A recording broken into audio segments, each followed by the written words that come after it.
Okay, thank you. Sorry for the delay.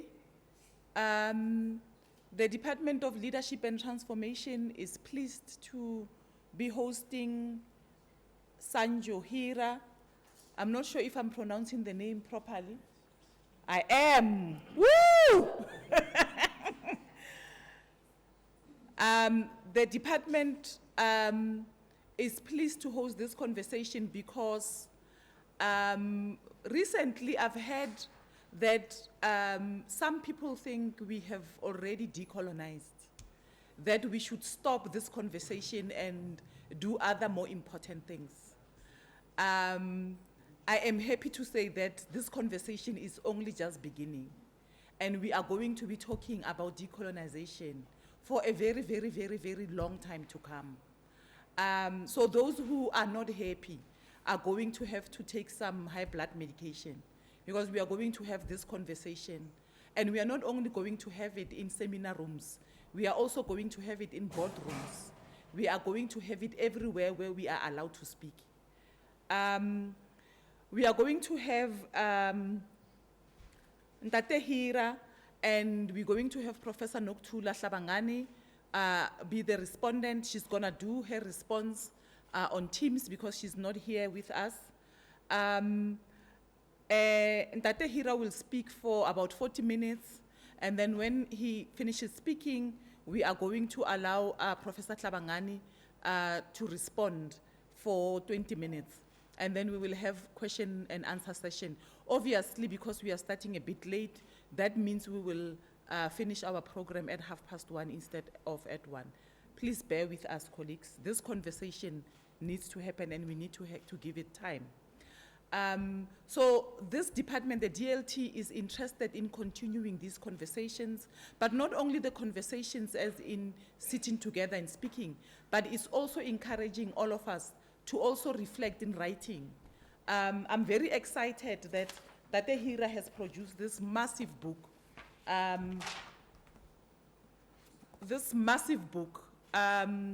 Go on his site, find if you can order it online, it will be delivered to you. If you are unable to do that, he's going to have copies in South Africa in a few months at a bookshop. The information will be on his site once he has made the appropriate deals with the appropriate bookshop. This is an amazing book.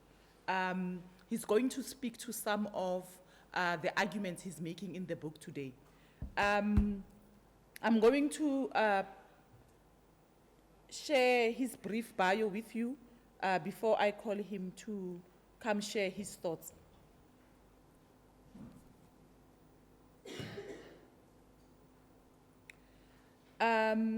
His pen name is Ju Baburam.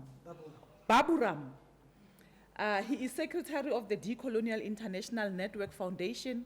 He is co-editor of the book series Decolonizing the Mind, together with Azu Meral of the Islamic Human Rights Commission and Professor Stephen Small from the University of California, Berkeley. Ntate Hira studied economics at the Erasmus University, Rotterdam, in Holland. He has written 25 books, 25, on different topics, and among them, colonial history. What I've just read is his short bio. He has a longer one. I'm going to also introduce Professor Nokuthula so that once the presentation starts, they can flow without me coming in to disturb them. Professor Nokuthula Hlabangani was awarded a PhD in anthropology by the University of the Witwatersrand in 2012. Her thesis is titled The Political Economy of Teenage Sexuality in the Era of HIV/AIDS, a Case of Soweto. It was through this work that the journey of engaging in the philosophy of knowledge production and its attendant politics began.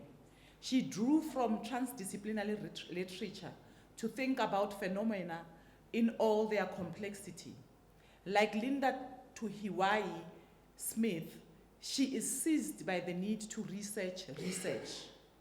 Professor Nokuthula is acutely aware of the stated and unstated politics of research. In this sense, the idea of voice takes a differently nuanced shape. For Professor Nokuthula, voice is not just about what the people said.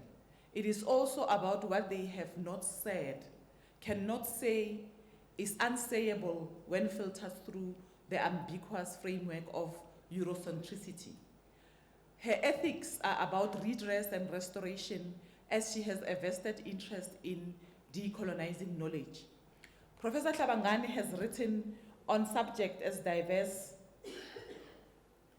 as social and systemic justice, epistemic justice, community and youth well-being, and is currently seized by a need to remember by drinking from the gods heretofore forgotten. I now call on stage Sandew Hira. Thank you. Thank you very much.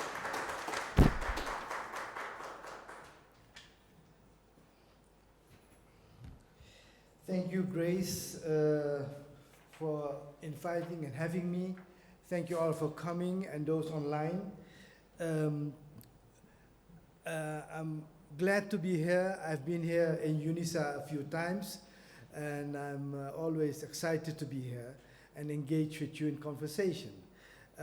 Some friends of long time ago I see here who visit us in Amsterdam at the DTM summer school. I'm so happy to see you after so long time.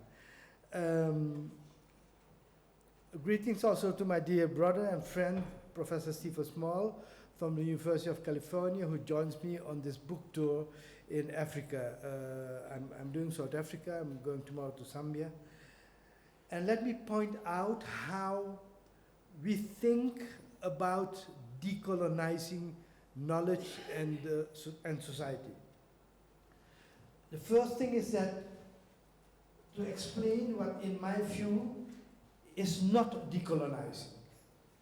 So decolonizing for me is not putting up a reading list for a discipline and say, oh, these are the books you should add to what you already get from mostly white authors.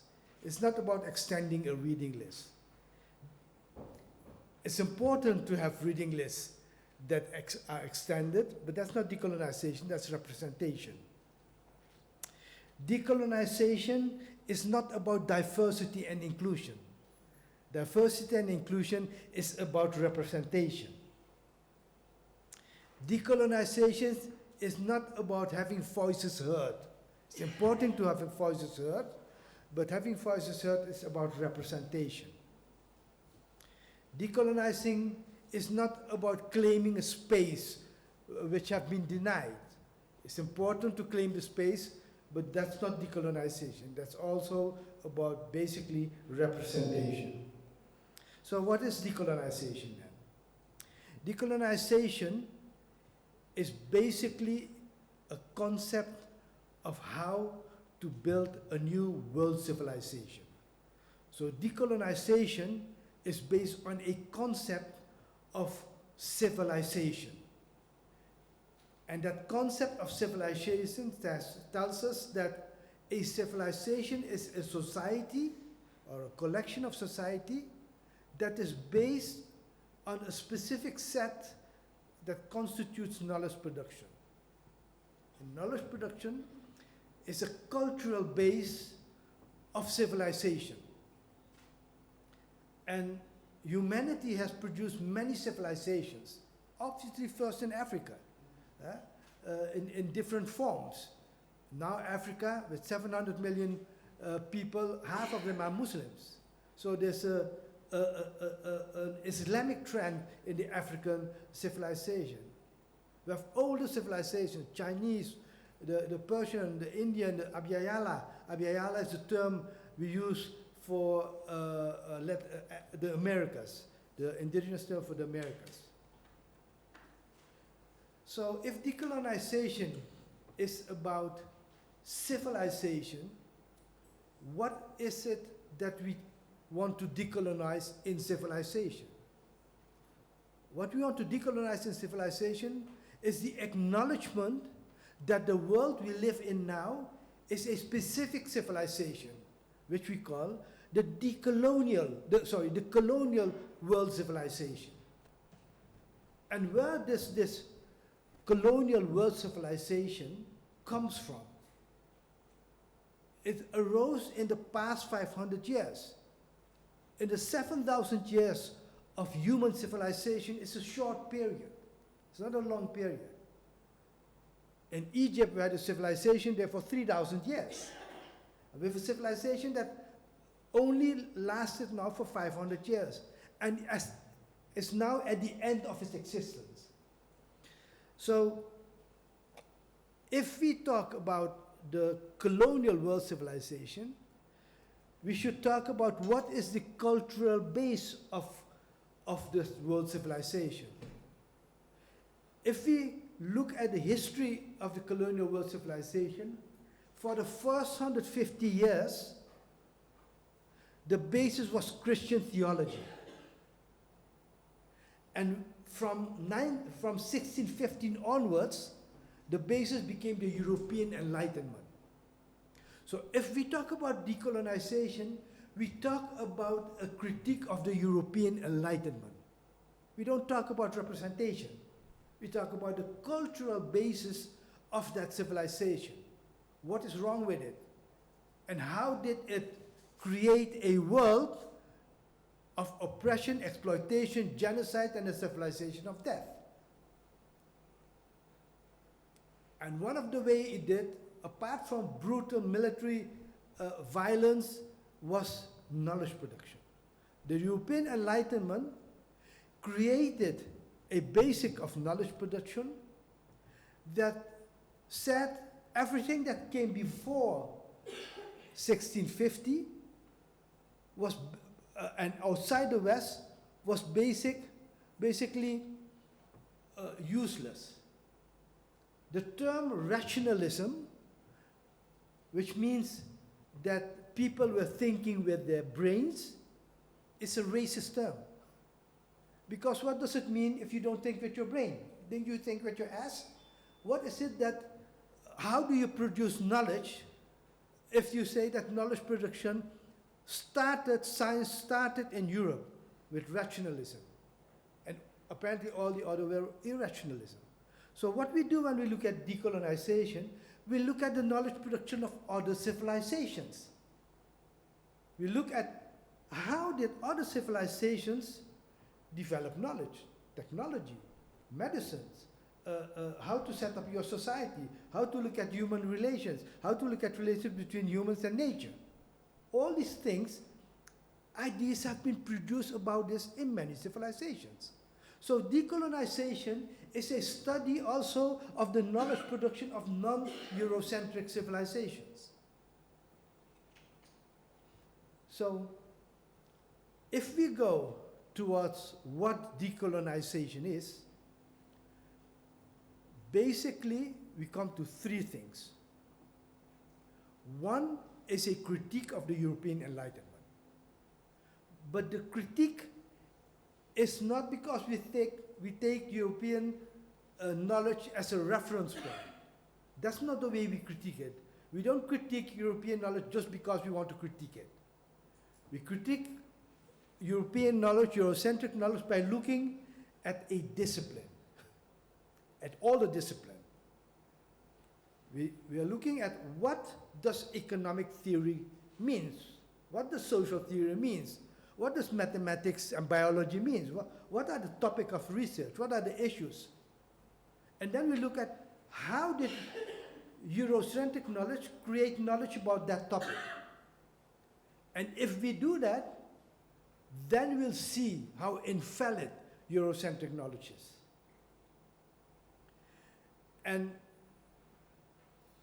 this is what we call the critique of Eurocentric knowledge. But then we look at the alternative. What is an alternative decolonial social theory, economic theory? What is decolonial mathematics or biology? So then in order to construct a discipline we look at the basic concept, we look at the critique, we look at how other civilizations have already produced knowledge about it, and we combine it with our own creativity and imagination to reconstruct the discipline. So reconstructing the discipline, I'll give a few examples, requires the involvement of many brains, many people. It's not something one individual can do.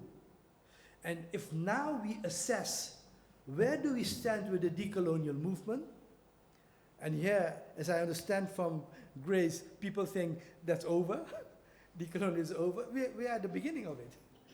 Because we are at the beginning of moving from general notions of decoloniality to specific notions of decolonizing a discipline. What does it mean to decolonize public management, or communication, or IT, or mathematics, or social? What does it mean? In order to do that, you need the experts on that field with a decolonial lens. Now, here is where the Decolonial International Network Foundations comes in. Our foundation wants to build that global network of knowledge producers. And knowledge producers are not only in academia, they're also in social movements. They produce concept. One of the greatest was Malcolm X, who produced concept which we use to understand how social relations and social struggles to be understood. And we have thousands of these contributors in art, in music. Bob Marley's song, Emancipate Yourself from Mental Slavery, is knowledge production. Comes from Marcus Garvey, you know? And other civilizations have similar productions of knowledge. So what we want to do, in order to build this infrastructure and network of knowledge producers, we are building a new world civilization. Now we are in a period of world history where we can see that we are at a transition point. You wouldn't see it before the war of Ukraine.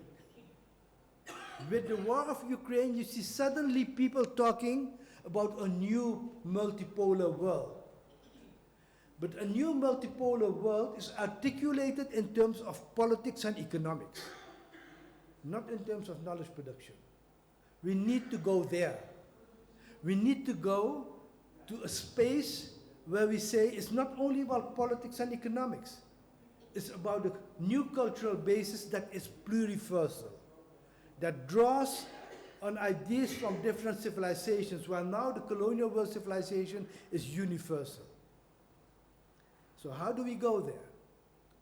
One of the tasks with this book tour, one of the tasks of the book was to produce a coherent, comprehensive, and integral framework for decolonial theory. What does it mean? It means a comprehensive framework means that we need a decolonial framework that goes across all disciplines. We need to have a decolonial framework that addresses the most important parts of how to look at society and how to look at nature. European Enlightenment has produced two of these frameworks, liberalism and Marxism. The second thing is that comprehensive framework should be coherent, meaning that your theory on economics shouldn't contradict your theory on politics. In liberalism, you know, the theory of economics goes hand in hand with the theory of parliamentary democracy. It's not a contradiction. In Marxism, the Marxist theory of labor value goes hand in hand with the class analysis of society. It's coherent. And integral means that you have a common base of all this, of this framework. In liberalism, it's individualism. From individualism, you construct social theory, economic theory, political theory, etc. In Marxism, is the labor theory of value. From that, you construct class theory, political theory, economic theory, etc. Both of them has a new unilinear view of world history. They think world history started from one point and developed to an apex, which is basically Europe. And in liberalism, it is capitalism, and in Marxism, is communism in different phases. So I argue that we need this decolonial, comprehensive, integral, and coherent framework, and you could choose many bases, Ubuntu, whatever. I took up the concept of mental slavery, drawing from Marcus Garvey. And mental slavery explains how in knowledge production, colonization colonized knowledge and colonized the mind. And if we have a decolonial theory of economics, it looks into how economics was colonized in its basic concept. To give you one example, in liberal economic theory, they think that economic processes are directed by the idea of maximum profit as an objective law. Muhammad Baqir al-Sadr, an Islamic economist, says what you call profit, we call greed. Economics is about ethics. It's not about objective laws. So, based on notions of social justice in economic theory, you can build a decolonial economic theory that can assure that the way an economy should function is for the benefit of the masses of people. It's not about abstract principle, maximum profit, or labor theory of value. And in this way, we can go through all the disciplines, philosophy, mathematics, whatever you call. And basically what I did in this book, in the different chapters, 13 chapters, I went through the different disciplines, look what the basic concepts are, critique the basic concept, look where other views were formed about that topic, and then translate in practical policies. What does it mean when you talk about, let's say, decolonizing mathematics? What does it mean? What's the practical implication? And I argue there are 5 elements of decolonizing mathematics. It's going into the fundamentals of how Euro mathematics differed from non-Euro mathematics. I explain of how the historiography was colonized by acting as if mathematics arose in Europe and Greece, etc. And I can do this for all these disciplines. Look at the basic concepts, look how other civilizations look at that concept, critique it, and translate it into practical policies. These are the elements of decolonial theory. So you see, I'm not talking about diversity, inclusion, intersectionality. That's not my thing. I'm talking about the basis of civilization. How do we change that? Now, as this is the major task of the decolonial movement, how do we move forward? Now, my argument is that we should build this global infrastructure of decolonial thinkers along 2 lines. One is the individual academic, the individual activist who wants to make a contribution to decolonial theory. How can we organize them? We're setting up DTM centers. We just recently started with the decolonial foundations. You know, I was in Paris a few weeks ago, gave a talk on decolonial DTM, decolonizing the mind, and 2 young biologists came to me and talked to me about what does it mean to decolonize biology. I brought them in contact with my dear friend from Venezuela, Guillermo Barreto, director of the Simon Bolivar Institute and a retired professor of biology. We have discussion about what does decolonizing biology means, and he comes into how to look at Darwin theory from a different perspective. Connect them and see what the center can do in terms of the three elements I mentioned, the critique of Eurocentrism, how other civilizations looked at it, and how translated in practical policy, in this case, for the ecological movement. That is one way. Individual academics and individual activists. Bring them together in a center and connect them, all these centers, with one another. The second is set up relations with institutions like universities, like Department of Universities. I'm going to Zambia tomorrow, and we're in discussion with the University of Lusaka on an MOU to set up a DTM center in Lusaka. It's important because we need universities to connect to each other and then start working towards a Bandung of the intellect. What does it mean to say the Bandung of the intellect? What it means is we try to have annual or biannual conferences where we bring together the thinkers of the different disciplines who reconstruct the disciplines, build new textbooks for universities and secondary education and primary education, and connect the different research projects in policy. What does it mean for practical policy? Now, my hope is, with the tour we are doing now, is that we could establish these relations with universities or department, with universities setting up structures of MOUs, where we build this basic infrastructure. And then go into the discussions with the European Enlightenment. Because now many universities in the Global South look to the universities of the Global North as a model. If you are allied to the University of Harvard, then apparently that's a great alignment. But I argue, think about it.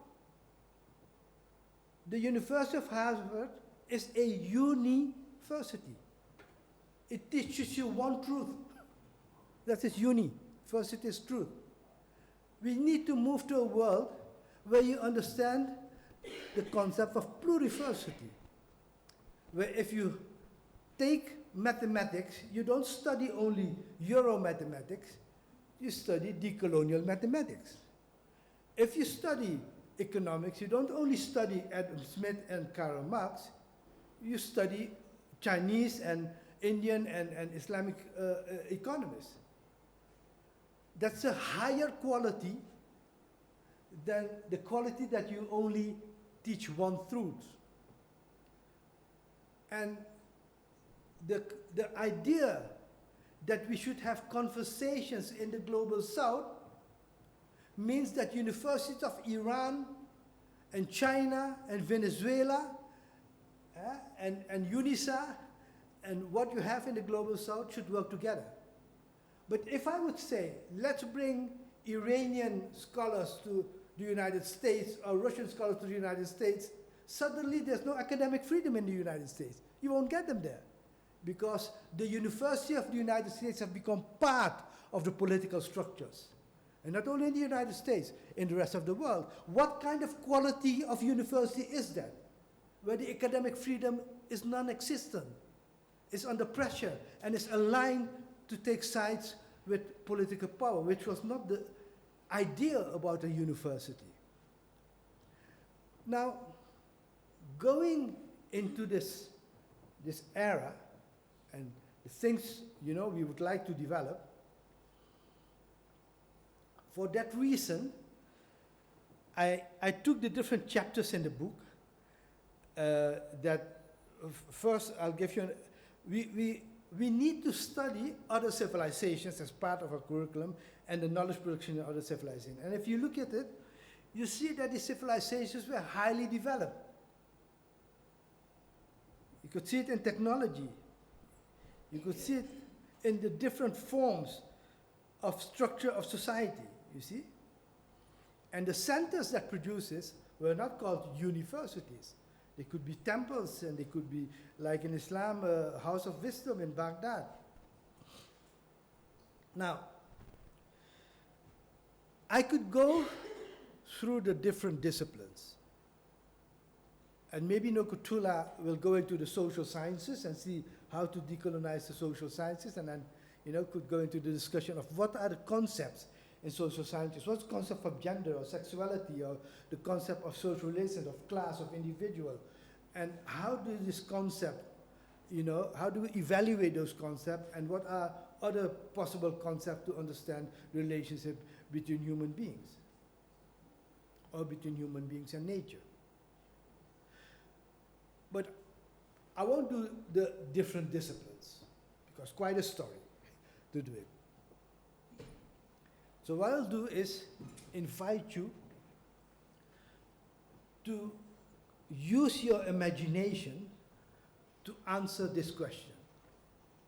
How will the world look like in 50 years from now? And what is your contribution to that? So, in order to understand this question, how will the world look like in 50 years? Think about this.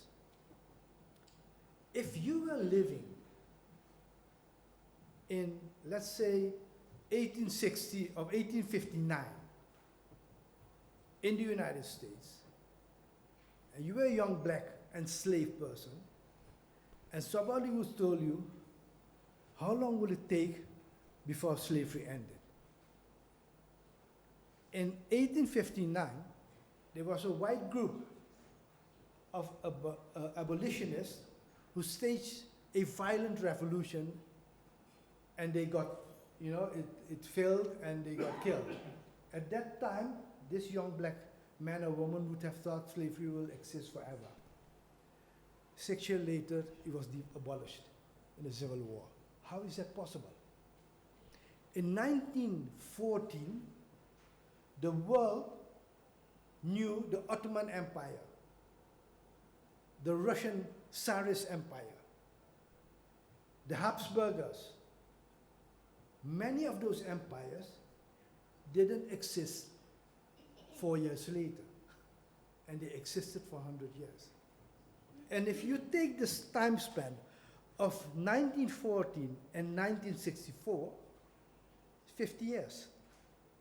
Imagine the difference between 1914 and 1964. It's fast, it's major. The Second World War and the First World War, the European World War, took place, changed the world dramatically, and that took place in 2 generations. If 25 years is a generation.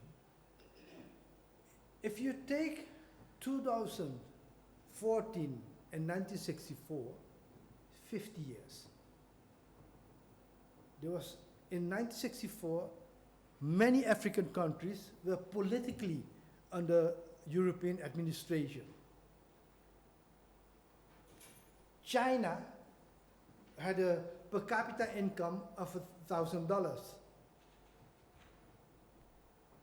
And, looking at many other variables, economic, social, cultural, the world we're living now with the technology of internet that doesn't exist in 1964 is a world we can't imagine that is, but that's within our generation that we're fooling. Now, if we look at this question, what will it take 50 years from now, how this world will look like? My argument was that we'll be in the midst of the transition from the old colonial world civilization to a new pluriversal world civilization, where the major leader is not Europe or the United States. When you were living in Mexico in 1650, you would know the names of the Spanish queen and the ministers and the government. 50 years from now, you won't know who the president of the United States is, because the United States will be a country like Spain. It's not associated with empire, which is now the case. 50 years from now, it isn't. But that will be only possible if we set up a system where we create a new, where we have reconstructed disciplines. We have a decolonial discipline in everything from the hard sciences to the humanities. And where that decolonial knowledge is translated in textbooks, in the educational system, and therefore in in politics, in policies of governments, in policies of institutions, etc. There is where we are going. And now the question is, how do you transform the current university to, which is basically a colonial product, to a decolonial pluriversity? Maybe even the name should be changed. Not University of South Africa, but Pluriversity of South Africa. If that is the way we're heading, there's a lot of work to do for every individual who is engaged in building a new decolonial and pluriversal world civilization. So this is more or less the visionary of the long term. And then when somebody comes and tells me decolonization is over,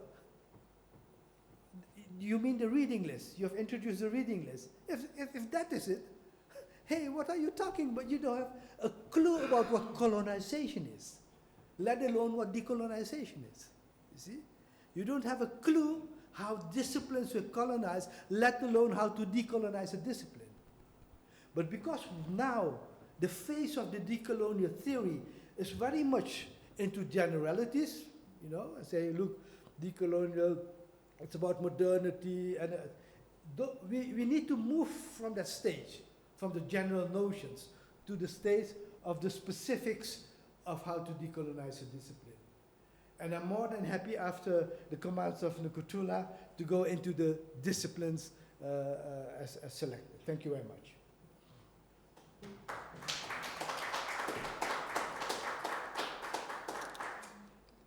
Thank you so much. Thank you for that. Is Noctula ready? Thank you so much. A very good afternoon to all colleagues who were able to join us amidst the many demands on our time. In particular, I note that the College of Human Sciences is still in the college board, which is really a pity, seeing that as Sandew alluded, Sandew is a friend of the College of Human Sciences. He's a friend of the College of Human Sciences through the many conversations, the visits, the collaborations, and everything else in between that we have been part of over time. I do hope still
say where many worlds are possible and where the violence of erasure and disappearing people is no longer the case. These are some of the issues that I will raise in response to the presentation by Sandew Hira. And I do want to say I'm also in conversation with home, which is really, and as Sandew has already alluded, to say that some of the seminal work, some of the far-reaching progressive work that will stand the test of time, given the sunset that colonial education and colonial knowledge has entered into, which is really typified by the unrest throughout the world, which is typified by the climatic changes that we are visited with that have been characterized perhaps as the planet weeping through the tsunamis, the planet melting through the tsunamis, the planet burning through the fires that we know occasion places like Australia, etc., etc. So this question, colleagues, is very, very important. And as Sandew was inviting all of us to say that, in fact, the work has only just begun. It is intellectual work. It is work that requires that we also not only come with our heads, but we also come with knowledges that we have learned from home, which does not only reside in the head, and that's where the major contention has always been with this very known adage to kill the Indian wherever they are found, to kill the African wherever he is found, and save the man of which is this rational being that Sandew was alluding to through the European Enlightenment. So I want to pose it in response, and having gone through the slides that Sandew shared, to say that we all know that the university is a place of assimilation. You come to the university, the canon is what you are exposed to. Some of us have characterized this walk into the university and our stay in the university as death at the point of encounter, whereby a one-dimensional way of being in the world is posited as the one that has all the solutions, that has all the answers. And then it becomes problematic for our very notion of what it means to be in higher education. Because as Sandew was saying, that the quality that is then heralded by being exposed to pluriverses, by being exposed to other ways of knowing, to other ways of being, to other ways of inflecting the world, then we can rightly call ours a higher education. But as it is, what we posit as a higher education is in fact very weak. It is very poor. It is solely geared towards the service of industry. As UNISA, a week does not pass, some of us being very, very uncomfortable with the notion that we are only a conveyor belt, a factory, a conduit for students who are then going to be servicing capitalism, and we do not, by any stretch of the imagination, then begin to question the very idea of capitalism, where the survival of the fittest is the norm. The profit that Sandew was speaking to is the bottom line, and the ethics thereof, therefore, are devoid of actually giving us an ethical existence, an ethical world. And Sandew was saying at the very beginning that the idea of representation, of extending one's reading list, the idea of inclusion and diversity does not begin to speak to the idea of decolonization, because as he was saying that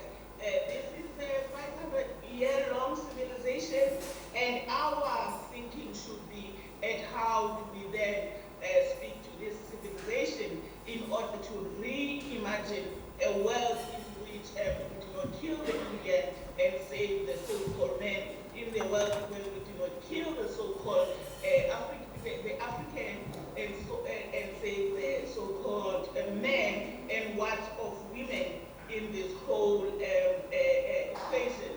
And as colleagues will recall that, in fact, to understand the university, and I think Sandew went into much length in this regard, to say in order to understand our education at the university, we necessarily have to understand even the religions that are had with this education. The law, the economics, the general social organization, our ideas of well-being, safety and security, etc., all of which have been posited as the colonial matrix of power, who have the same logical edifice, whose logic is the same, based on dualism, separation, hierarchy, individualism, and are modeled on scarcity and greed, but more than that, on fragility. Hence the need to kill the African in his or her robustness and save a whittled down version of them who is then considered to be a man fit to then inhabit the world. So all in all, colleagues, what we are being invited to think through this morning's lecture is how deep should we be going? What questions should we be asking? How deep should those questions be leveled? And I wanted to, I suppose in the same vein as Sandew was saying, that what is not decolonization? What is not decolonization? Because as we know that the concept of decolonization has been hijacked for nefarious purposes, has been hijacked by people who would rather not have this deep-seated conversation, this conversation that is always urgent, this conversation that is a conversation that is not going away, given the violence that is posited therein. I wanted to bring a seminal reading that I'm sure colleagues will be aware of, that by Tak and Yang in 2012, who said decolonization is not a metaphor. It does not stand for decolonizing curriculum. It does not stand for decolonizing the university. It does not stand for decolonizing even our thinking. If the work that we do does not take us to a different world civilization, a civilization whereby ownership of land as property, which then extends to ownership of labor by the many, ownership of labor by a few and labor of many, and as well as the exploitation and the slave-like relationships that then ensue. Rather, Tak and Yang in 2012 really brought us back to our senses to say, in fact, decolonization, as Sandew was saying, is reimagining and ushering in and doing everything possible to usher in a different kind of world civilization, one that is not based on slave exercise,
the wealth of the British royal family and every other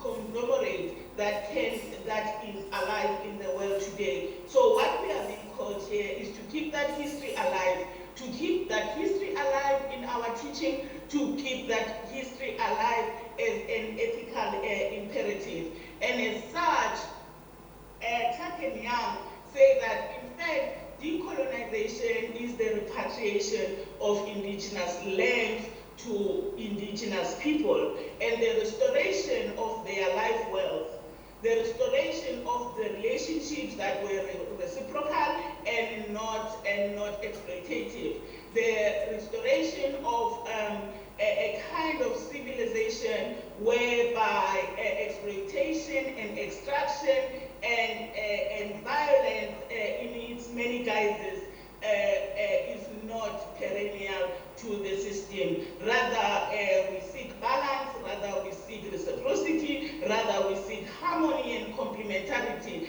and not the competition that means that many will die while a few survive. The dog-eat-dog kind of civilization that we find ourselves in, that Sandew has ably traced to the long durée that we necessarily have to bring to the purview of our students, and the many epochal twists and turns that then bequeath us the world that we have today. And at UNISA, we are caught between this idea of being an African university in the service of humanity, and I think, in my view, this idea of being an e-learning institution. And between the two, the translation is very, very awkward if we ask the questions that matter, except that we don't, in many instances, we adopt these fetishes that we have really not thought through, these fetishes that we have not even begun to really ask deep questions of, given the stakes that have been discussed this morning. So this idea of disappearing indigenous lives, for me, this idea of gaming that is taking root, whereby our students now, their attention is taken away yet a level further from the question of land, away even further from the reality of their relationship with the land, and now they are being consumed with this idea of virtual games as if they exist, in space.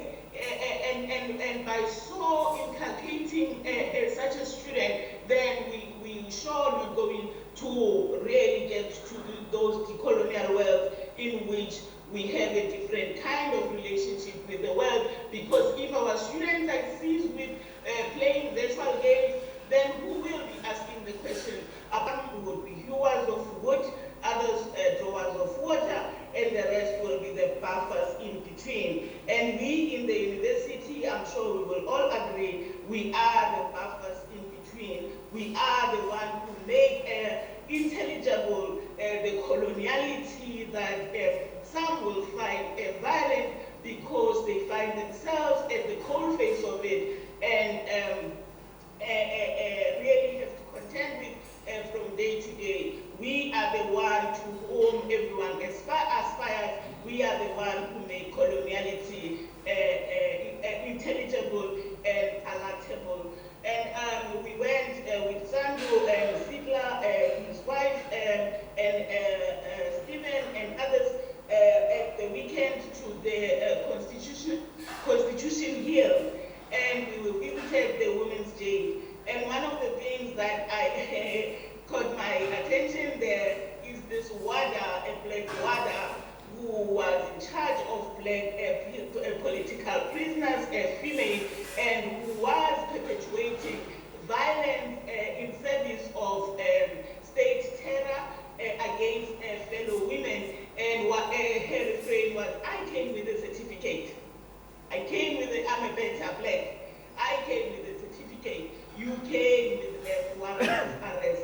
Such police is the good that and domination that we continue to perpetuate in small and grand ways, which I put it here is antithetical to Ubuntu, for the very idea that you are presiding over people who are fighting over for your freedom, and you are going to brutalize them in the name of this certificate that you have, precisely because they are lesser, because they have been dubbed as such by a regime that had no business existing in the first place, and as such there was no possibility for mutuality. And this elitism that we continue to fashion, that Credo Mutwa posited as we are cultivating people who can be said to be Afrophobes, who will not really attach themselves to anything African.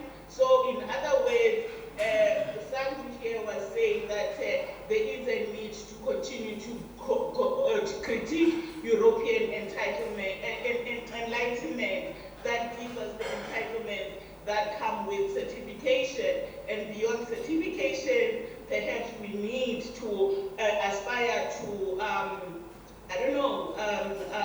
enlightenment of our own that goes beyond rationalism and the disciplinary contours that Sandew was talking about. Here, Sandew was saying that every discipline in the university corpus, one way or the other, rests on the edifice of coloniality.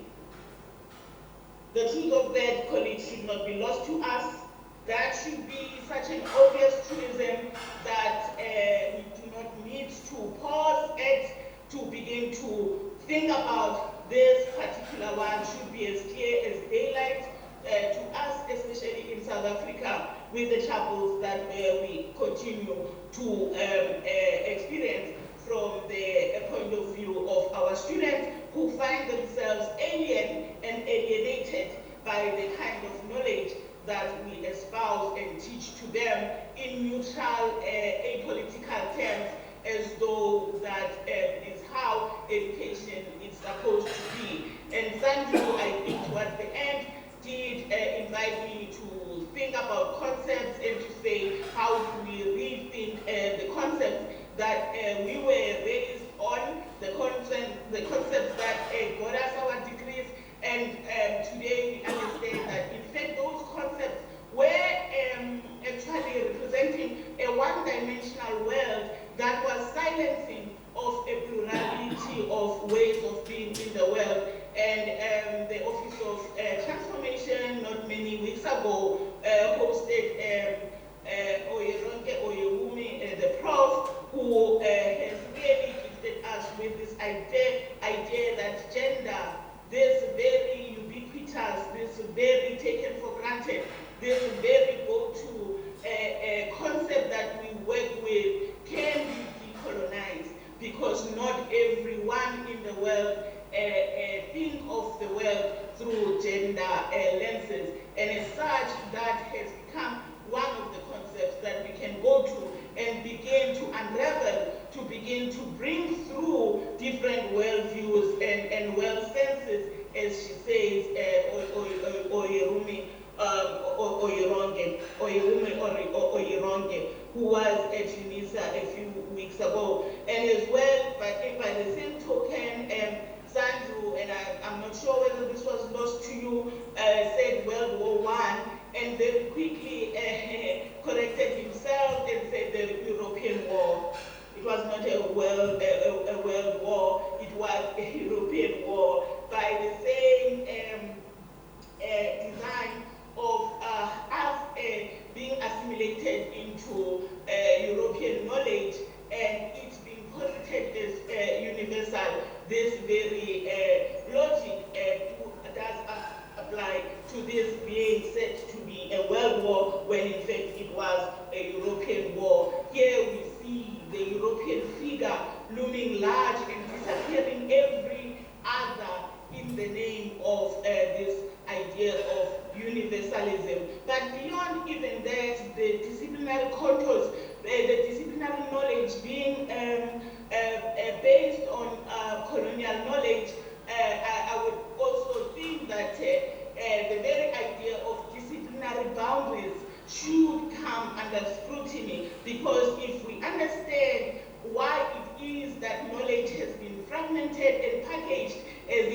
then we will begin to understand the superfluous nature of these borders that bound disciplines, and how then we can be of better use and service to discussions that take us further by exploding these disciplinary boundaries and beginning to look at phenomena in their complexity, because phenomena are not bound in disciplinary logic. Phenomena loom large across disciplines, and hence, you know, we leave the university with half an education and we posit that as higher education, when in fact that knowledge is disciplinary prescribed, and as such does not give us a holistic view of things as they should. As they say that the world has problems and the university has disciplines, how then do we begin to understand these problems in the world when we look at them through the fragmented lenses of discipline? So all in all, the whole edifice does need to come under scrutiny. And if some will be buffers in between, those are us, colleagues. And we have really been taken far away from an education system such as that of Mopato Wabasutu.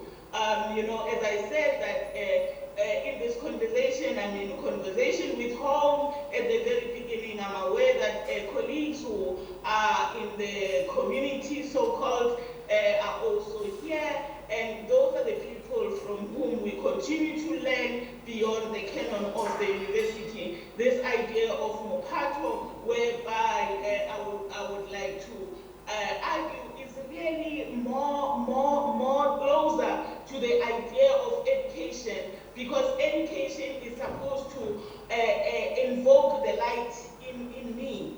Education is not supposed to fill me with all this information that is then posited as notion, as knowledge and now you know, the end and the beginning and the end of education. Education is supposed to bring out the best that is already in me. Education should be invoking this light in me, and not be exploitative, extractive, and erasing. And I have already spoken of the violence, colleagues. I'm aware of the time. I will quickly then gallop through to say that this education that asks, who essentially are you? How can I be ethical with you? Instead of bombarding you with things European in the name of making you a disciplined and better man, such as I have said. An education that allows people to appear and not be erased or disappear. An education that decenters authority, because authority is tantamount to reoccupation and dispossession. And I would like to also say that this particular webinar comes at the heels of one that we had last week that was hosted by Black House Collective, that was featuring Ramon Grossfugel and Dade Ramos and Prof. Mufugeng, whereby we were talking about this repudiation by the Pope, who was denouncing the doctrine of discovery, such as really guides us in the university, whereby authority is key, occupation is implicit, and dispossession is the order of the day. So once I learned that despite the best intentions of all of us, we are all part of the system. We were all decorated in this system, and so despite our best intentions, we find ourselves hemmed in by this kind of logic that really furthers dispossession and occupation of not only lands that are posited to be empty, but also people, and a kind of education that continues to disappear and eat another one, whereby commodification of labor, commodification of people, and commodification of lives really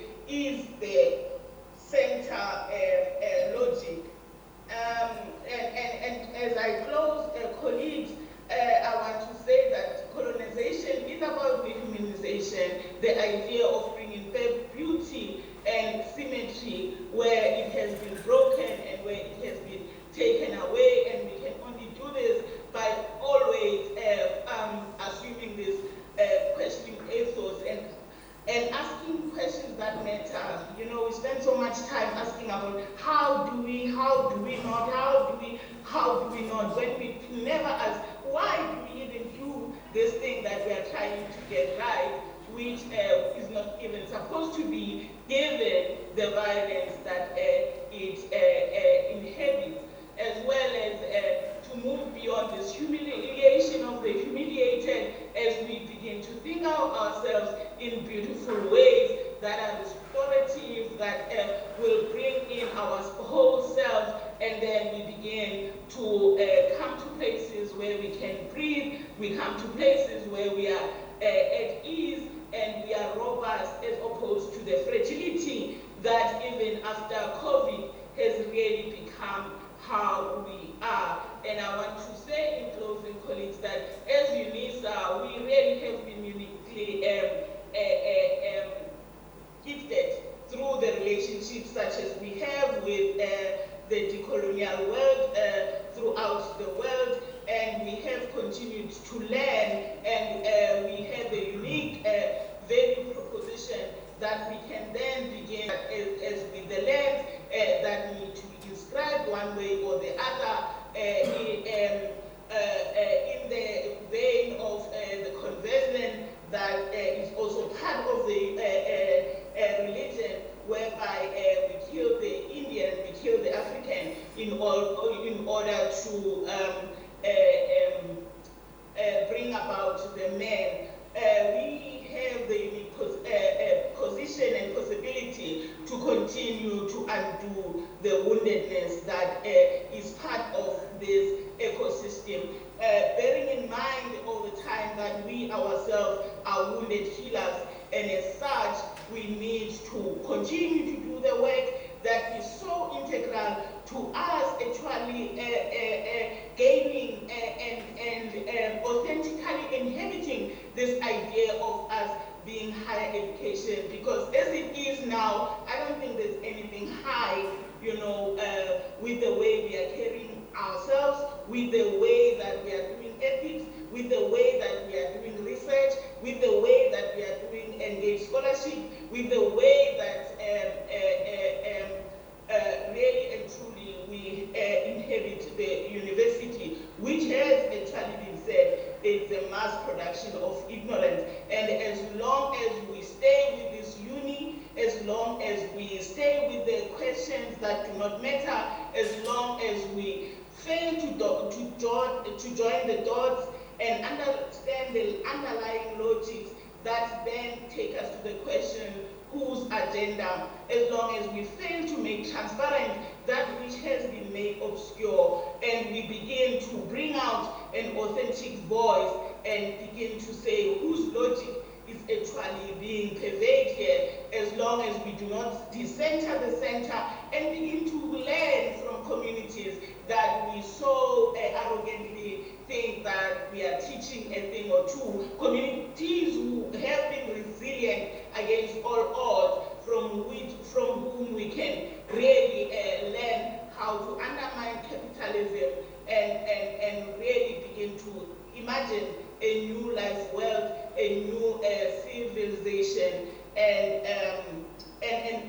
continue to undo the woundedness, because it must be something not worth noting when our own students under our own guidance say that they cannot breathe. How do we begin to weave in beauty and make a life and not just a livelihood by having a different emphasis where land is the epistemologies of land are part and parcel of what we foreground as a university in our teaching. How do we then move away from thinking of students as robots, as people who are going straight to industry, as people who will not inhabit the world 50 years from now in different ways? But the question then remains, and people have asked this question, is the university with this particular seeding that Sandew Hira has shown us capable of reimagining itself out of the frills of coloniality? That's the question for all of us colleagues. I thank you very much. much. Thank you.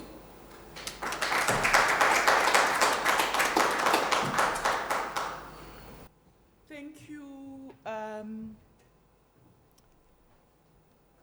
Professor Shabangani. Thank you for that. You've said a mouthful. I'm taken aback by the quote you read.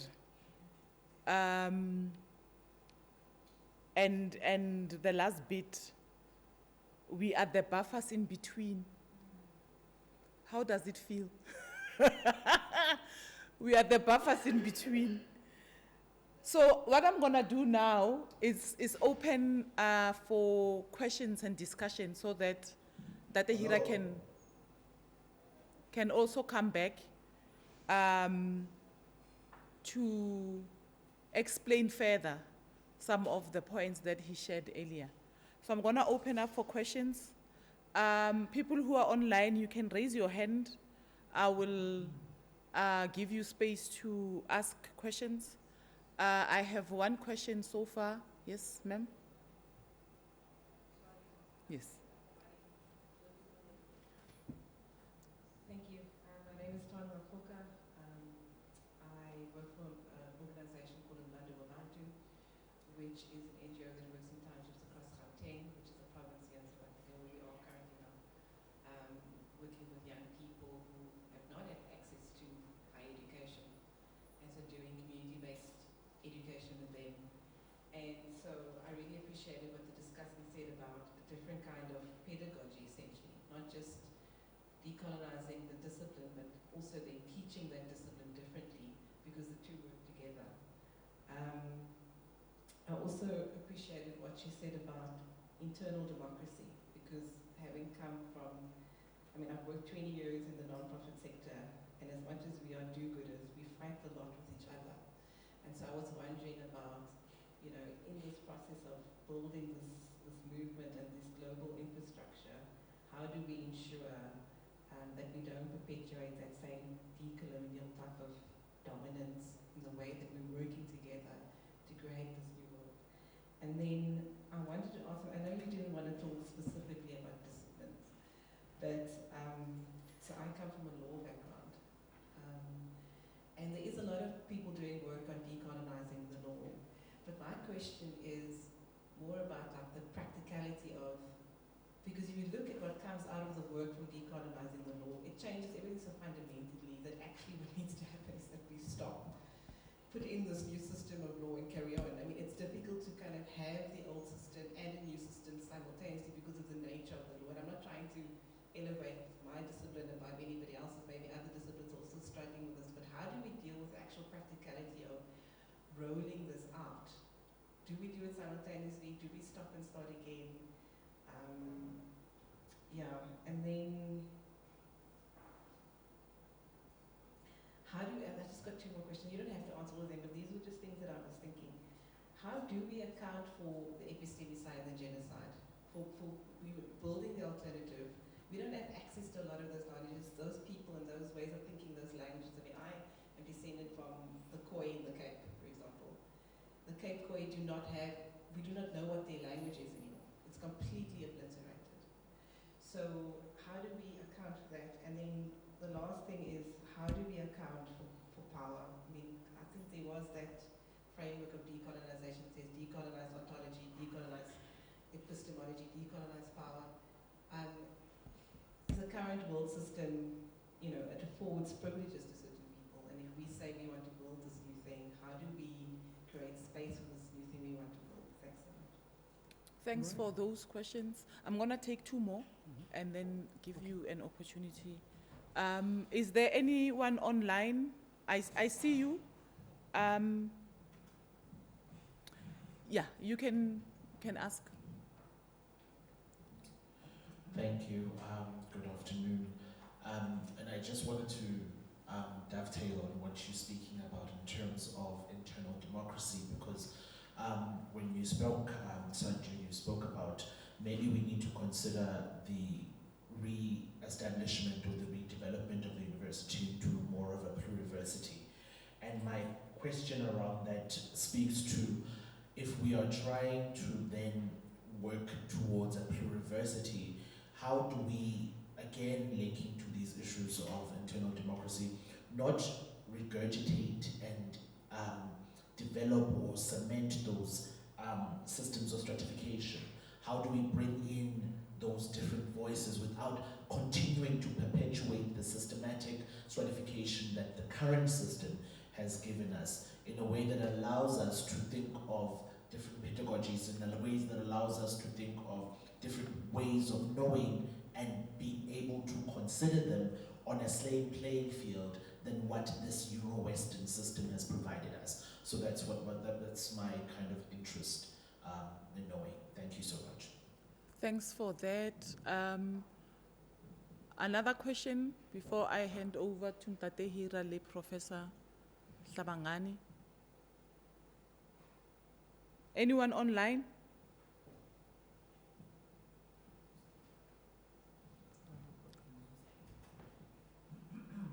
Okay. Thank you very much. Good afternoon. So I'm a professor of African American Studies in the USA. I work primarily on the African diaspora. There are colleagues in the USA who say the problem with knowledge of African people's experiences is dominated by a focus on slavery, and that this focus on slavery is prevalent in the United States, in the West Indies, and in my home country, the United Kingdom. And my colleague, Michelle Wright at Emory University, calls it a preoccupation with middle passage epistemology. And she says middle passage epistemology does not help us understand Africans in Europe, and by implication, does not help us understand Africans in Africa. So in other words, not all knowledge on black people is equal, and that middle passage epistemology is hegemonic. I presume this won't work in Africa, and I'm curious as to how we would engage with Africa in a way that questions middle passage epistemology.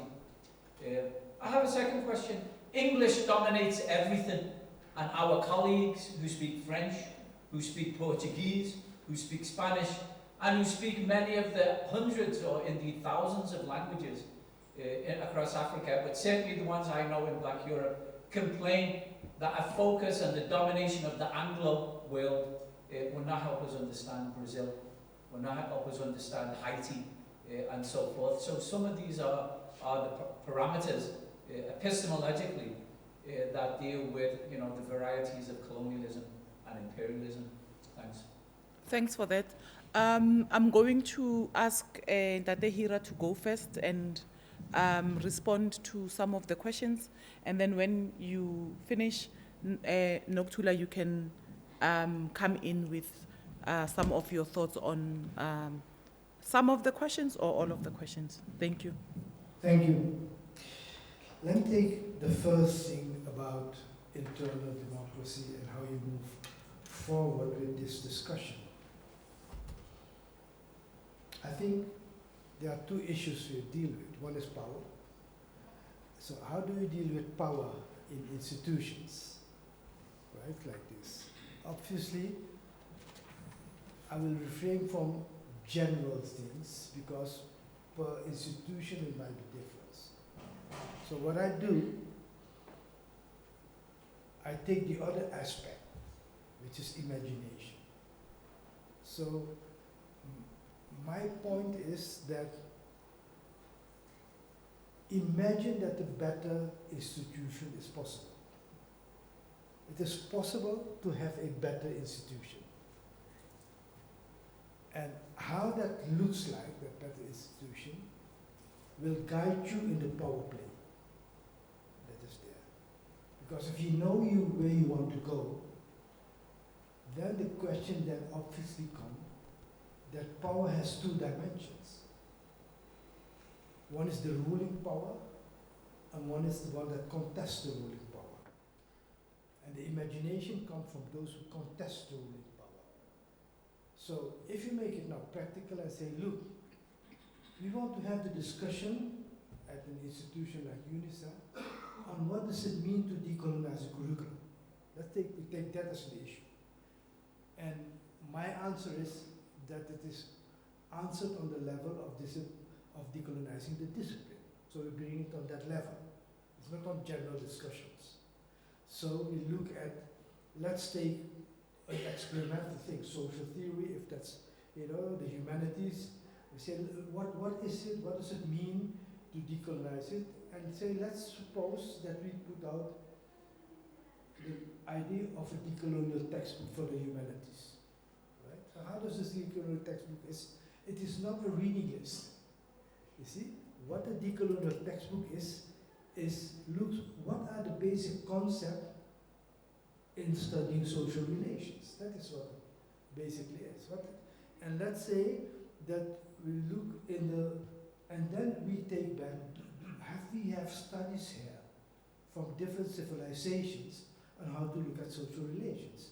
Obviously, we have been trained in Eurocentric sociology, where Marxism and liberalism provided all these concepts of how to look at society. And then, basically, we need a trajectory of research and community. People go into the Chinese, the different civilizations, say, okay, they look at human relations in different ways. For example, in Abhyayala, humans are defined not only in relation to one another, but also in relation to nature. And nature is seen as a living being. So that should be in a textbook. So who could be against it to set up a trajectory for these textbooks? Well, obviously, those people that think that if you discuss it in this way, it will affect the power relations in the university. And then the imagination, if this is about struggle, then how do you organize for struggle? How do you create a climate?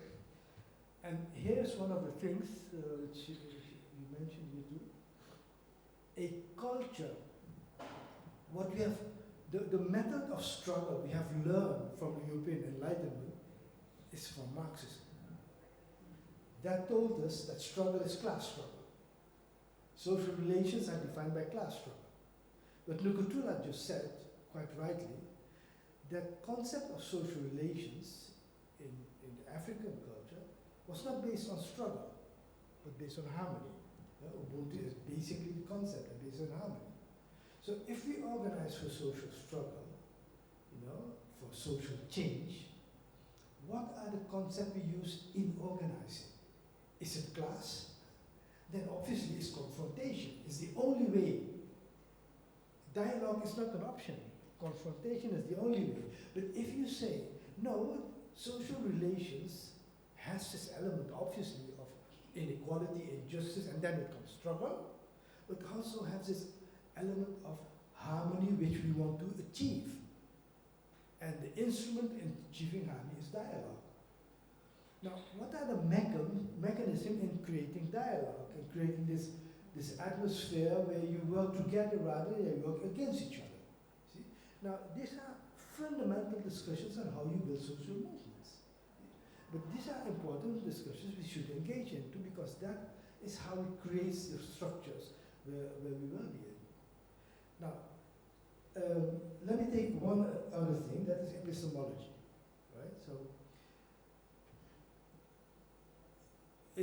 what I argue in this book is that there is a DTM epistemology, that there is a decolonial epistemology that takes on the basic issues that epistemology deals with. One issue. Epistemology is the theory of how you produce knowledge. And knowledge is insight in how you view the human and natural world. And basically, research and epistemology is about how to know the truth, whatever it is. In DTM, we argue there's mental slavery. And mental slavery has created within the Eurocentric epistemology a thing which we call lie. It's not part of Eurocentric epistemology, but the creation of lies goes through a specific method. I explain the method in the book through the method of conceptual thinking. A concept gives you insight in the world, and it consists of terminology. Take the voyage of Columbus. The terminology is the word discovery. That is a Eurocentric terminology. Rather than the terminology, it is about invasion and exploitation. So you see how knowledge is constructed in terminology. Then the selection of observations. In the Eurocentric narrative, the narrative of Columbus is the facts about the journey, how he tried to go there, find the route, etc. In the decolonial epistemology, the observation of facts is about genocide, and the third thing is how to construct a narrative. So you have the facts that tell you this has happened, that has happened, but then the analysis tells you why it happened. It explains that the third element in DTM epistemology, you know, and why it happened in the Columbus thing is the mistake he made. Why it happened is that he wanted to find a new route to Asia, you know, and the indigenous and the DTM explanation is it was about greed.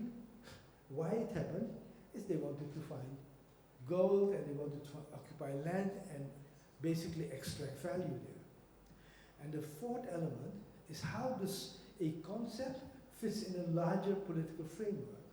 And in the Columbus things, it's about the rise of modernity and civilization. And in DTM epistemology, it's about the decline of humanity. And then the last thing is ethics. You know, in the Eurocentric thing, what Columbus did was a good thing, and therefore you have 600 statues of Columbus. And the other one is it was a bad thing, therefore you bring down the statues. So you see the construction of epistemology is different, very different. And I don't take just one element of philosophy, but I take another one. When we study decolonial theory, we need to study colonial theory. You can't have decolonial theory without study. So I study European philosophy and ask myself the question, what are the fundamentals in European epistemology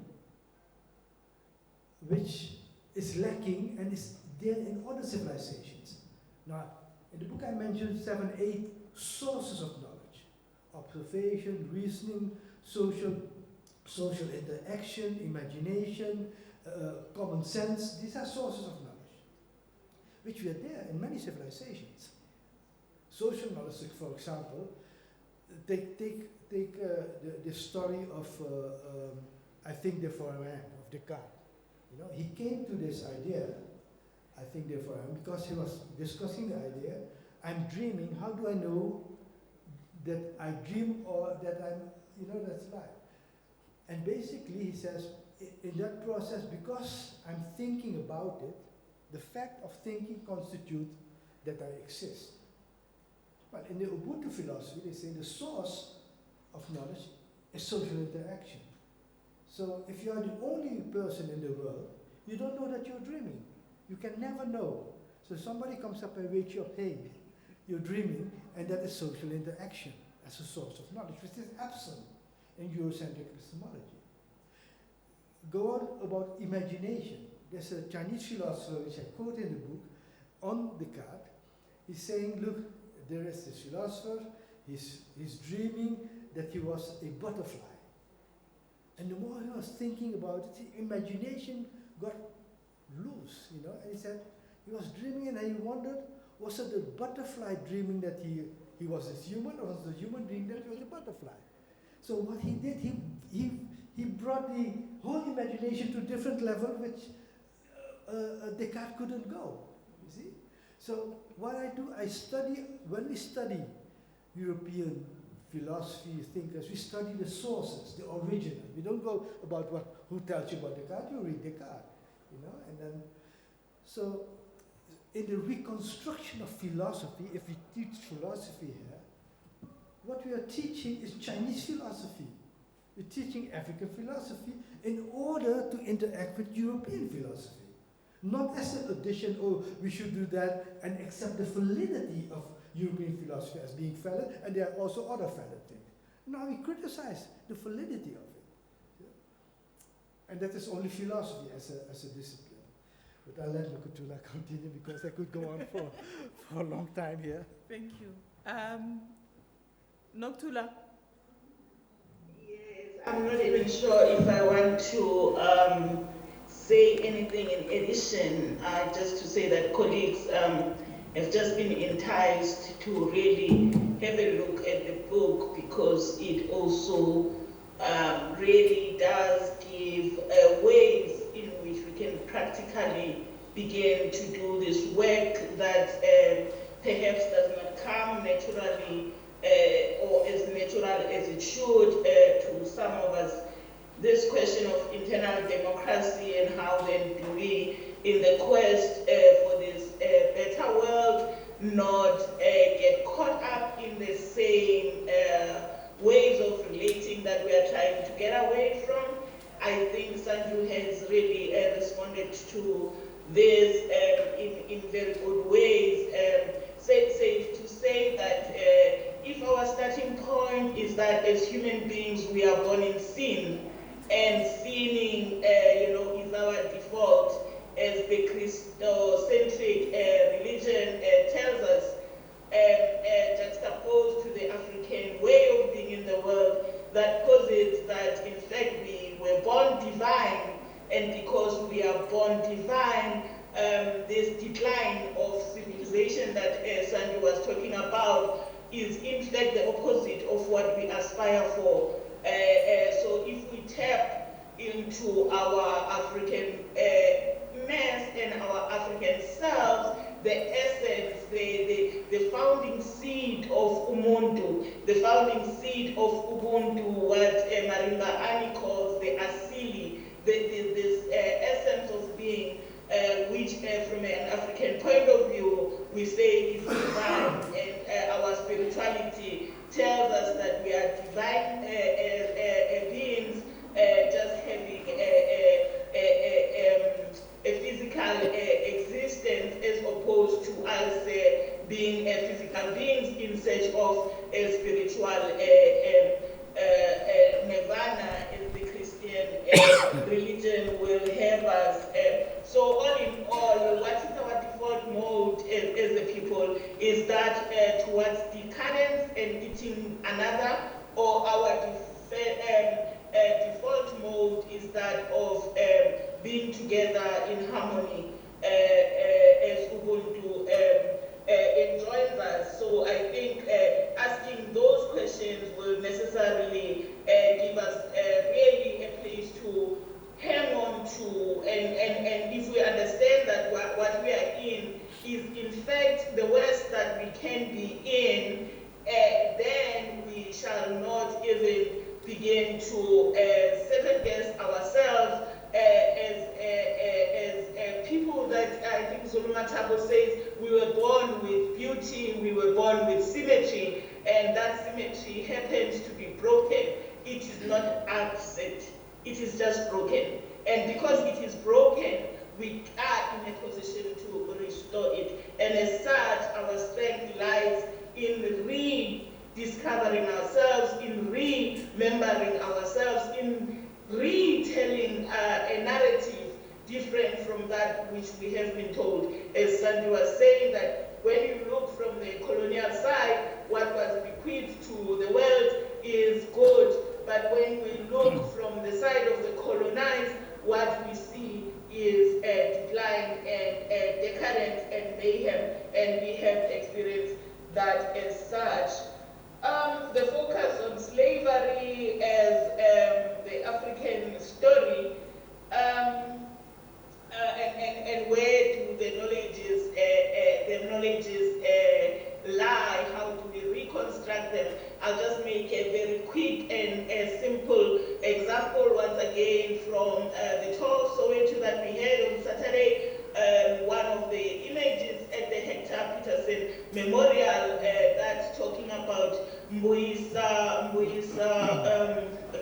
Makubo, the guy, the young guy who was who is in this iconic picture carrying the young Hector Peterson, the picture that represents South Africa all over the world for all time. The caption by his mom is that Mbuisa is not a hero. It's He's not a hero. He's not a hero for having paused and picked up Hector when Hector fell at his feet by the bullet. He's not a hero. He was doing what anyone would have done, because had he stepped over Hector, then he would not have had a home to go back to, because the people here would have thought that he had lost his own humanity. So by understanding that logic, that instinct that says, I bear another, sometimes at my own expense, it is in fact a source of knowledge. As Sandew was saying just shortly, that social interaction for us is a source of knowledge. And as such, when one looks at that caption and begins to understand that Mwisa's mom was speaking the knowledge of the people, Mwisa's mom was drawing from the essence of Ubuntu, and as such, then we begin to understand that these knowledges may, at a first glance, seem to be lost, but if the DNA of our ancestors resides in us, and they are not demonized as we would have them be from a Christian point of view, then they remain in us, we remain in them, their knowledges are with us, if only we can take the time to remember ourselves and remember those knowledges. And this is work that has been done to think beyond disciplines, to begin to bring a new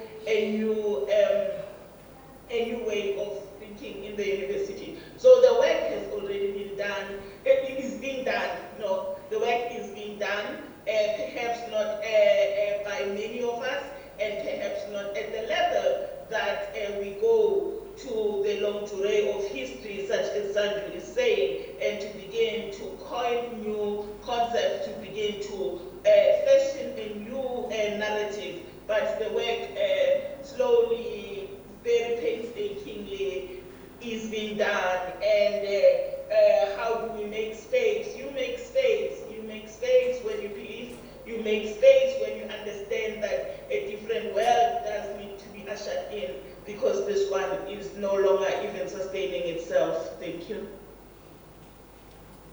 Can I go into pedagogy? Because Let me Sorry. see if anyone has a question. Any other questions? Yes.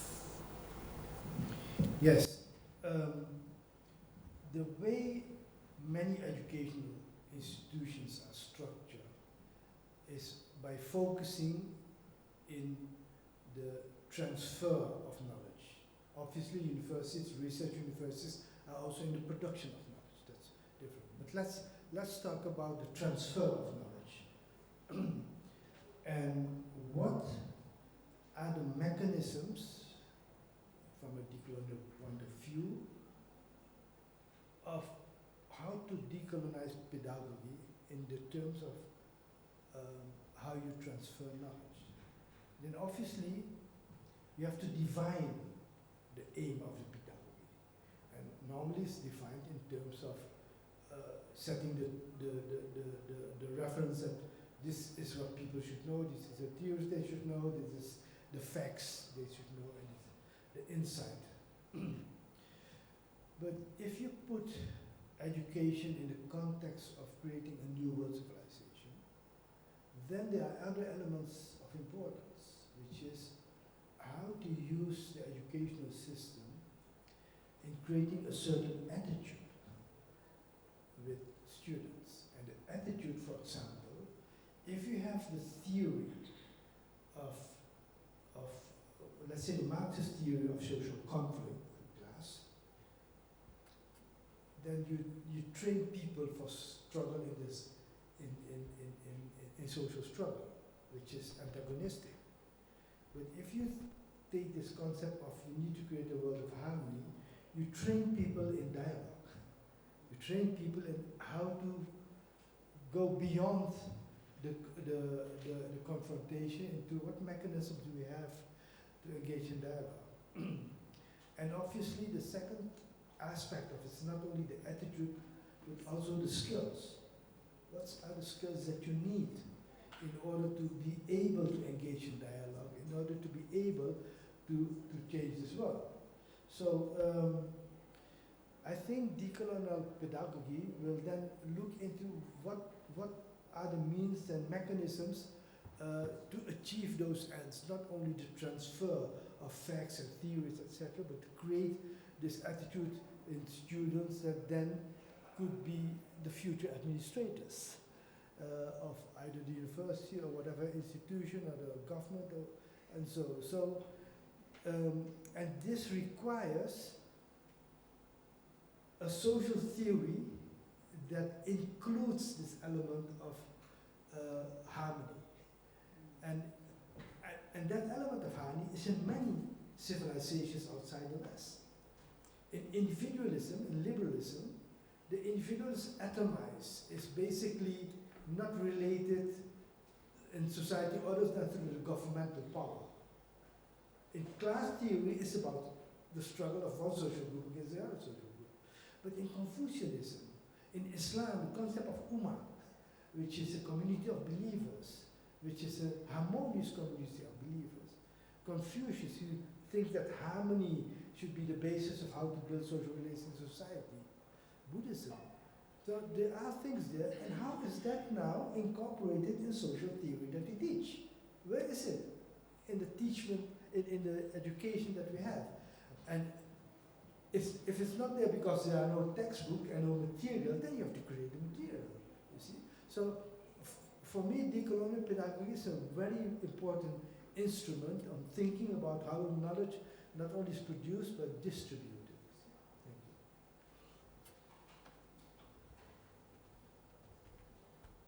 Thank you. We have a question online from Kobe Sandiswa Lerato. My question has to do with how we engage with NGOs in decolonization, because most of the time NGOs are the new missionaries working for these big corporation organizations pretending to be for the poor in Africa.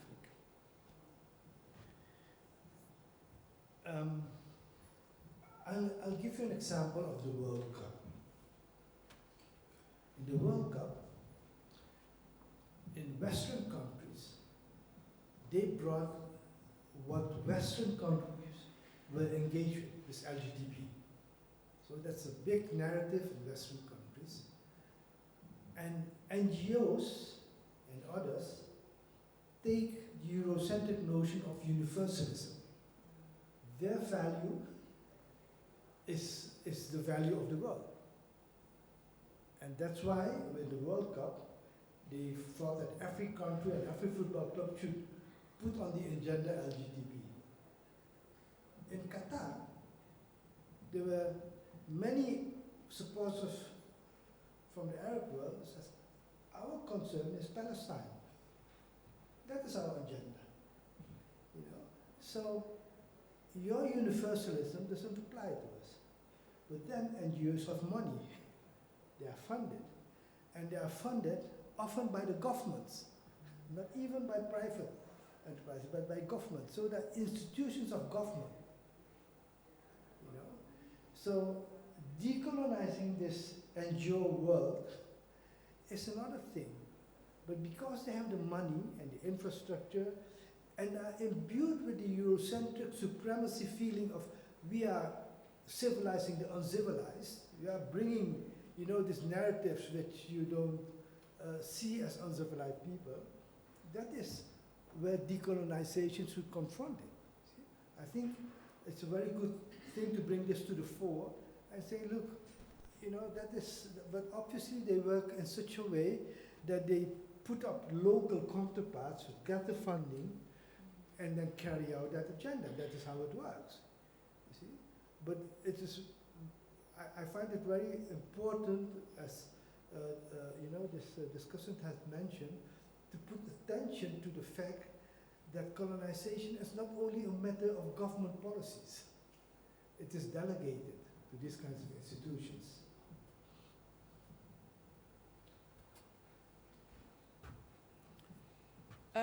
Any other thoughts, questions? Without other questions, I'm going to ask Ntate Hira and Professor Nokuthula to share their final thoughts. Is Prof. Nokuthula still online? Yes, I am. Okay, I'm gonna ask you for some final thoughts. Quickly, I know you don't like to be restricted, but quickly, like 1 minute, and then Tate Hira will also give his final thoughts, and then we will close the session. Thank you. Thank you so much, Grace. My final thoughts really is to thank your office for this opportunity, for keeping the conversation going, for Sandew, the painstaking work that is found in that book that foregrounds the decolonization of the mind, the decolonization of the being, the decolonization of the soul, to the extent then that we can once again be human and humane with one another. And as Sandew was saying, that in fact this particular civilization is nearing its end, and a different civilization is straining, whichever way you look at it, to make its way. And the university can go deep into the morass that we find ourselves in, and not really be part of the solution, or we can, in humility, partner with organizations and grassroots people who are in fact doing this work that is supposed to give us, herald to us a new world altogether, one in which lives will not be so disposable and dispensable, and where all of us will have an equal chance to survive. It is a dream, but without dreams, our education becomes that much more poorer. Thank you. Thank you. I want to thank you, Grace and Nokuthula, for putting this together. And I hope that we could continue this conversation in the future. I'm very much interested in establishing relations either with individual academics, which we try to organize in disciplines, or with institutions who could, through MOU, set up working relations with us. And at the end of the day, all this is to build this global infrastructure.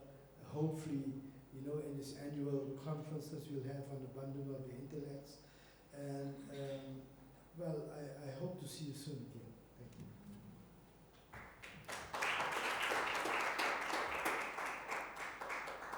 Thank you so much for coming, for taking your time to come sit with us as we continue learning and sharing our experiences. I really enjoyed the questions. I think as we go back to our respective spaces, let's keep those questions in mind. Most importantly, I want to thank Nokuthula for the passion that she continues to have for the work, and for making sure that she is the connector. Nokuthula is the one who connected us with Ntate Hira. Nokuthula, we are grateful for your passion. May it live on. Thank you. Thank you for sharing your thoughts and your ideas. We have really been fed. We are not hungry, at least maybe for the coming few weeks. I want to also extend our thanks to Ntate Hira. Thank you so much for continuing to do the work. and for inspiring. Let's continue writing, colleagues. This is a feast. I can't wait. Luckily, I already have a copy, so tonight I'm going to start reading. Thank you for inspiring us. Thank you for taking the time to come share the knowledge with us. We really appreciate that. I'm going to call Mebu Sisiwe to give you a token of our appreciation. We are really grateful.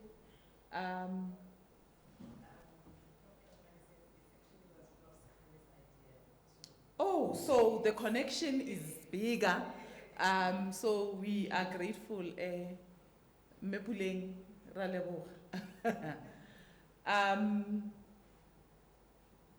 Thank you so much for sharing this knowledge with us.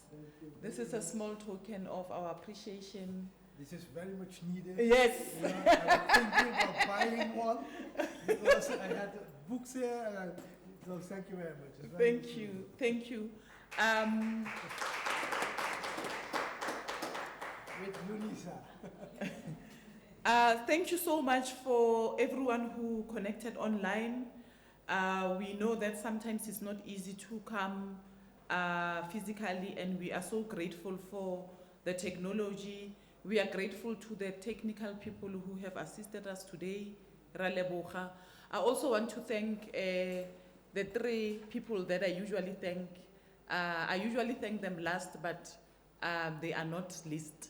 I want to thank Gugu, I want to thank Sisiwe and Meba Dumisile for the support that they provide for us to be able to have these conversations. Thank you so much. Now we're gonna feast. I know the tummies must be growling, so we're gonna go and have some food. Thank you. Thank you. Thank you. Sorry to the online people. Thank you. Thank you. We don't have formal.